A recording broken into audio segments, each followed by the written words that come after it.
बंगाल में आवास योजना को केंद्र सरकार ने रोक दिया है। अगर आवास योजना का पैसा नहीं रोका जाता तो जलपाईगुड़ी, कुचबिहार, अलीपुरद्वार में चक्रवाती तूफान से इतने लोगों के घर नहीं टूटे होते।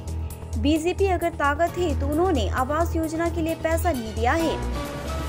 उन्होंने कब पैसा दिया है, कितना पैसा दिया, उन्हें श्वेत पत्र प्रकाशित करना चाहिए। कुचबिहार जिला तृणमूल कांग्रेस के अध्यक्ष अभिजीत देव भौमिक ने आज कुचबिहार जिला तृणमूल कांग्रेस के पार्टी कार्यालय में एक संवाददाता सम्मेलन में यह सब बातें कही। उन्होंने कहा कि 2 दिन पहले जब वो चुनाव प्रचार के लिए शीतलकुची आए थे तो विपक्षी नेता शुभेंदु अधिकारी ने कहा था कि उन्होंने बंगाल में आवास योजना के लिए पैसा दिया है। 5 साल पहले लोकसभा चुनाव में प्रधानमंत्री ने किसी भाजपा प्रत्याशी को अपने साथ लेकर जनता को सबके सिर पर छत का भरोसा दिलाया था, लेकिन केंद्र ने आवास योजना और 100 दिन के काम का पैसा रोक लिया। उन्होंने बीजेपी को चुनौती देते हुए कहा कि उन्होंने पैसे दिए हैं तो इसका श्वेत पत्र प्रकाशित करे।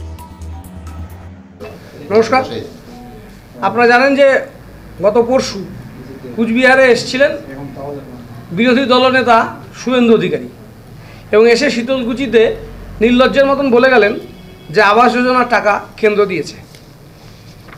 আজকে যদি কেন্দ্রীয় সরকার এই আবাস যোজনার টাকা দিত তাহলে আজকে কুচবিহারের যে ভয়ঙ্কর ঝড় আমাদের উপর দিয়ে গেল গত পরশু, এই ঝড়ের যত ক্ষয়ক্ষতি মানুষের হয়েছে, এই ক্ষতি এই ভয়ঙ্কর আকার ধারণ করতো না, কারণ মানুষগুলোর মাথার ওপর ছাদ দেওয়ার কথা ছিল। এবং কেন্দ্রের সরকার গত 5 বছর আগে দেশের প্রধানমন্ত্রী কুচবিহারের এই বিজেপি প্রার্থীকে পাশে বসিয়ে রাসমেলা ময়দানে বলেছিলেন যে 2022-এর ভেতরে সব মানুষের মাথায় ছাদ, কিন্তু সেই ছাদ ভারত সরকার দিতে পারেনি এবং আবাস যোজনার এনআরজিএসের টাকা, এই দুটো টাকাই বাংলার ক্ষেত্রে বন্ধ করে রেখেছেন। নির্লজ্জের মতো মিথ্যাবাদী শুভেন্দু অধিকারী এখানে কুচবিহারে এসে মিথ্যাচার করলেন, যেখানে এখান থেকে 600 কিলোমিটারের বেশি দূরত্বে থেকে মাননীয় মুখ্যমন্ত্রী ছুটে এলেন, কয়েক ঘন্টার মধ্যে ঘটনাস্থলে ছুটে আসতে পারেন। সেখানে বিজেপি নেতারা মানুষের জীবনের চেয়ে রাজনীতিকে অগ্রাধিকার দিয়ে থাকেন। একটা রাজ্যের বা কেন্দ্রের বিজেপি নেতাকে আমরা দেখলাম না উত্তরের জেলাগুলোতে ঝড়ে অধ্যুষিত, জলপাইগুড়িতে ঝড়ে মৃত, আলিপুরদুয়ারে ঝড়ে সর্বশান্ত, কুচবিহারে খোলটা মরিচবাড়ি সহ সংলগ্ন এলাকায়, মাথাভাঙা সহ বিস্তীর্ণ এলাকায় মানুষের ঘর বাড়ি সব শেষ হলো। ইতিপূর্বে শুক্তাবাড়ি, মোয়ামারি, চিলকিরহাটের বিস্তীর্ণ এলাকায়, ঘুঘুমারি বিস্তীর্ণ এলাকায় মানুষের ঝড়ে যে ক্ষয়ক্ষতি হলো, আমরা কোনো বিজেপি নেতাকে দেখতে পেলাম না কুচবিহারে। আজকে সেই বিজেপি নেতারা কোথায়, যারা ভোট প্রচারে আসবেন, আগামীকাল যিনি ভোটের প্রচারে আসছেন তার দলের নেতাদের আমরা কেন এই ভয়ঙ্কর ঝড়ের মধ্যে মানুষের পাশে দাঁড়াতে দেখলাম না? একমাত্র যাকে পেলাম তিনি বাংলার মানবিক মুখ্যমন্ত্রী মমতা বন্দ্যোপাধ্যায়। অনেকে তাদের ঘর হারিয়েছেন, শিশুরা গুরুতর আহত হয়েছেন। যদি বিজেপি নেতৃত্বাধীন কেন্দ্রীয় সরকার আবাসের টাকা দিত তবে লোকদের ঘর থাকতো এবং শিশুরা আহত হতো না। বাংলা বিরোধী বিজেপি রাজনৈতিক প্রতিহিংসার জন্য মানুষকে বিপদের দিকে ফেলে দিচ্ছে। পুরো বিজেপি ইকোসিস্টেম প্রধানমন্ত্রী সহ দাবি করে যে সারা বাংলার জন্য আবাসের টাকা নাকি দিয়েছে। 14ই মার্চ সর্বভারতীয় তৃণমূল কংগ্রেসের সাধারণ সম্পাদক মাননীয় সাংসদ শ্রী অভিষেক বন্দ্যোপাধ্যায় একটি শ্বেতপত্র প্রকাশ করার জন্য চ্যালেঞ্জ জানিয়েছিলেন। তারপর থেকে 21 দিন বা 500 ঘন্টারও বেশি সময় কেটে গেল, কিন্তু বিজেপির তেমন কোনো শ্বেতপত্র প্রকাশ করা হয়নি।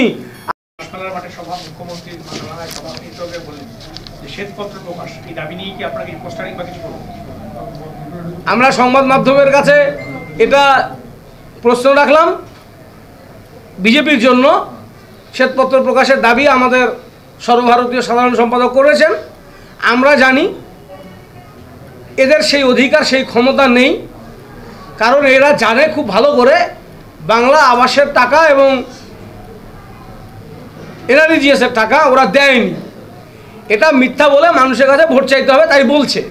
তাই আমরা দাবি করছি প্রধানমন্ত্রী আসবার আগে তোমরা শ্বেতপত্র প্রকাশ করো, বা তোমরা নোটিফিকেশনটাকে ছেড়ে দাও প্রেসের কাছে যে এই নোটিফিকেশন, এই অর্ডার বেরিয়েছিল, এই টাকা ডিসবার্স হয়েছে।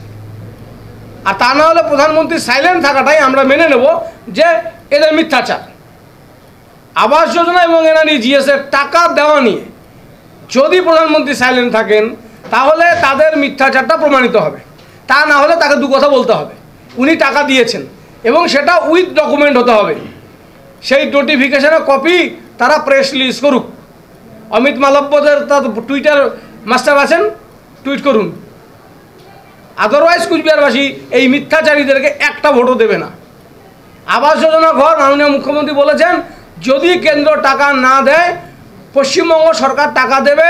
কুচবিহার শহরবাসী, কুচবিহার জেলাবাসী, কুচবিহারের গ্রামগঞ্জে যারা বসবাস করেন তাদেরকে আমরা জেলা তৃণমূল কংগ্রেসের পক্ষ থেকে করজোরে অনুরোধ করছি, আমাদের বার্তা সঠিক সময় আপনাদের কাছে যাবে। আবাস যোজনার ঘরের টাকা রাজ্য সরকার দেবে।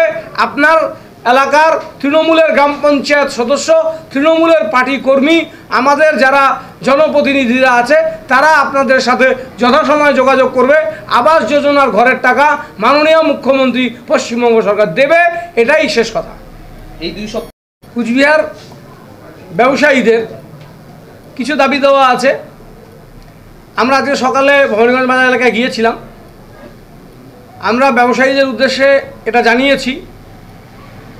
একটা হচ্ছে মূলত ট্যাক্স কমানোর যে বিষয়টা ছিল, গ্রাউন্ড ফ্লোর ফার্স্ট ফ্লোর বা সেকেন্ড ফ্লোরের একটা ডিফারেন্স হচ্ছিল, সেটা 80% সলভ ইতিমধ্যে হয়েছে।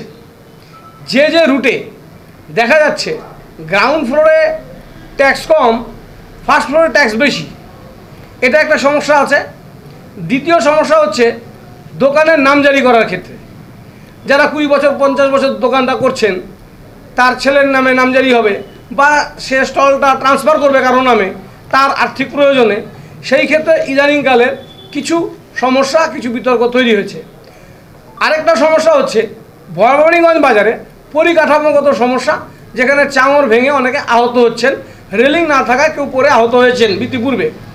নাম্বার 4, যে প্রেভার ব্লকের কাজ বিগত দিনে হয়েছিল সেই কাজগুলোর একটা মেরামতি দরকার, সংস্কার দরকার অথবা পুনর্নির্মাণ দরকার।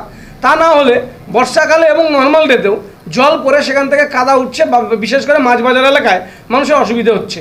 এই জায়গাটা আমরা ব্যবসায়ীদের অনুরোধ করেছি, আমরা আপনাদের এই কাজগুলো করব। একদম দায়িত্ব নিয়ে জেলা তৃণমূল কংগ্রেসের সভাপতি আমি দায়িত্ব নিয়ে বলছি, সর্বভারতীয় তৃণমূল কংগ্রেসের সাধারণ সম্পাদক শ্রী অভিষেক বন্দ্যোপাধ্যায়